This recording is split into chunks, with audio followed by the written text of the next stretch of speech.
नमस्कार, मी ॲडव्होकेट यशवंत महादेव साधू माणगाव रायगड येथे वकिली करत आहे।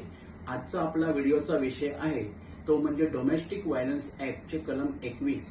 आता डोमेस्टिक व्हायलन्स ॲक्टचे कलम 21 काय सांगतं, तर ज्या वेळेला एखाद्या पीडितेला किंवा पीडितेवर अन्याय होऊन, अत्याचार होऊन, घरगुती हिंसाचार होऊन ज्या वेळेला तिच्या ताब्यातील लहान मुलगा किंवा मुलगी म्हणजे अज्ञान बाळ खेचून घेतलं जातं, त्यावेळेला त्या बाळाचा पुन्हा ताबा मिळवण्यासाठी आपल्याला एखाद्या व्यतीत स्त्रीसाठी डोमेस्टिक व्हायलन्स ॲक्टचे कलम 21 चा उपयोग करता येतो।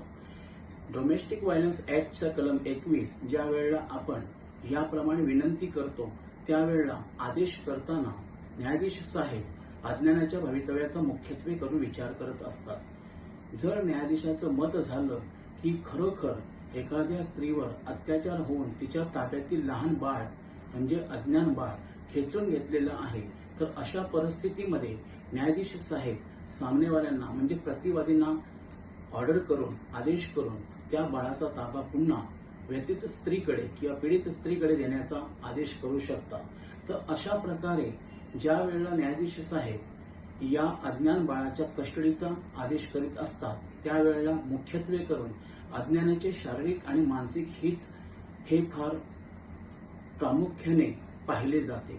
ज्या वेळेला न्यायाधीश अशा प्रकारे कस्टडीचा आदेश करतात, त्यावेळेला काही अंशी ते अज्ञानाच्या इच्छेलाही फार महत्त्व देतात। एखाद्या अज्ञानाला खरोखर पीडित स्त्रीकडे म्हणजे आपल्या आईकडेच जर राहायचं असेल, तर निश्चितपणे न्यायाधीश साहेब डोमेस्टिक व्हायलन्स ॲक्टचे कलम 21 नुसार अज्ञानाच्या कस्टडीचा जो आदेश आहे तो करून किंवा अज्ञानाचा ताब्याचा जो आदेश आहे तो करून त्या अज्ञानाचा ताबा त्याच्या आईकडे म्हणजे व्यतीत स्त्रीकडे, पीडित स्त्रीकडे देत असतात।